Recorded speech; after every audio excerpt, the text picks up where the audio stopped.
भैया नमस्कार, हम विपिन चौरसिया यूट्यूब चैनल से।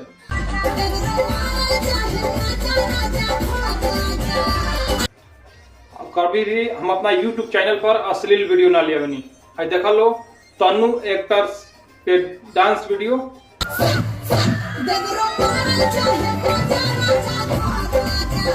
और हमेशा हम डांस वीडियो ले आवनी, प्रमोशन वीडियो ले आवनी, जौन कि हमारा वीडियो में कोई अश्लील ना होला। हमारा वीडियो ऐसा रहेला कि तू लोग पूरा फैमिली के संगे बैठ के देख सकता रहो और हमारा वीडियो में कुछ भी अश्लील ना होला।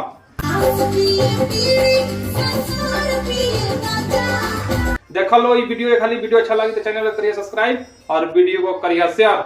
जौन कि हमेशा हम मनोरंजन के वीडियो ले आनी और हमेशा पारिवारिक वीडियो ले आनी। अगर हमारे चैनल पर आ गई लो तो हमारे चैनल को कर लो सब्सक्राइब और वीडियो को कर लो शेयर। और देखा लो कि तन्नू एक्टर्स के डांस वीडियो, जौन की भोजपुरी गाना पर बावे। गाना बहुत बढ़िया बावे, देखा लो वीडियो के और वीडियो देख के एंजॉय ले लो और अपना दोस्तन में हमारा वीडियो को शेयर जरूर कर लो। और हमेशा हम प्रमोशन वीडियो यही लेके आवत रहनी। आज जे हमरा के मैसेज करेला ओकर वीडियो हम बनावेनी। और हमारा वीडियो में कुछ भी अश्लील ना होला, हमेशा पारिवारिक वीडियो रहेला, जौन कि तू लोग पूरा फैमिली के संग बैठ के देख सकता रहो और हमारा वीडियो में कुछ भी अश्लील ना होला। वीडियो देखा लो, एंजॉय ले लो।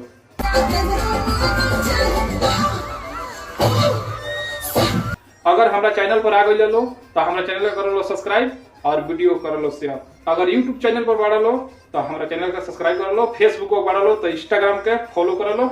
अगर फेसबुक पेज पर बढ़ा लो तो ओकरो के फॉलो कर लो।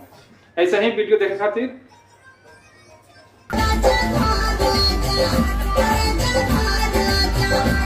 हमारे चैनल का सब्सक्राइब कर लो और देखा लो तन्नू के viral dance video Bhojpuri song. जब तक खातिर नमस्कार, फिर मिलेम नए वीडियो में नए वीडियो के साथ। नमस्कार भैया नमस्कार, हम विपिन चौरसिया यूट्यूब चैनल से। कभी भी हम अपना यूट्यूब चैनल पर अश्लील वीडियो ना लिया बनी। देखा लो तन्नू एक्टर्स के डांस वीडियो। और हमेशा हम डांस वीडियो ले आवनी, प्रमोशन वीडियो ले आवनी, जौन कि हमारा वीडियो में कोई अश्लील ना होला। हमारा वीडियो ऐसा रहेला कि तू लोग पूरा फैमिली के संगे बैठ के देख सकता रहो और हमारा वीडियो में कुछ भी अश्लील ना होला। देखा लो ये वीडियो, खाली वीडियो अच्छा लगे तो चैनल को करिए सब्सक्राइब और वीडियो को करिए शेयर। जौन कि हमेशा हम मनोरंजन के वीडियो ले आवनी और हमेशा पारिवारिक वीडियो ले आनी। अगर हमारे चैनल पर आ गई लो तो हमारे चैनल को कर लो सब्सक्राइब और वीडियो को कर लो शेयर। और देखा लो कि तन्नू एक्टर्स के डांस वीडियो, जौन की भोजपुरी गाना पर बावे। गाना बहुत बढ़िया बावे, देखा लो वीडियो के और वीडियो देख के एंजॉय ले लो और अपना दोस्तन में हमारा वीडियो को शेयर जरूर कर लो। और हमेशा हम प्रमोशन वीडियो यही लेके आवत रहनी। आज जे हमरा के मैसेज करेला ओकर वीडियो हम बनावेनी। और हमारा वीडियो में कुछ भी अश्लील ना होला, हमेशा पारिवारिक वीडियो रहेला, जौन कि तू लोग पूरा फैमिली के संग बैठ के देख सकता रहो और हमारा वीडियो में कुछ भी अश्लील ना होला। वीडियो देखा लो, एंजॉय ले लो।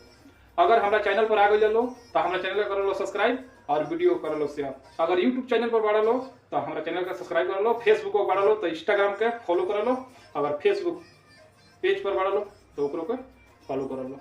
ऐसे ही वीडियो देखे खातिर हमारा चैनल का सब्सक्राइब कर लो और देखा लो तन्नू के viral dance video Bhojpuri song.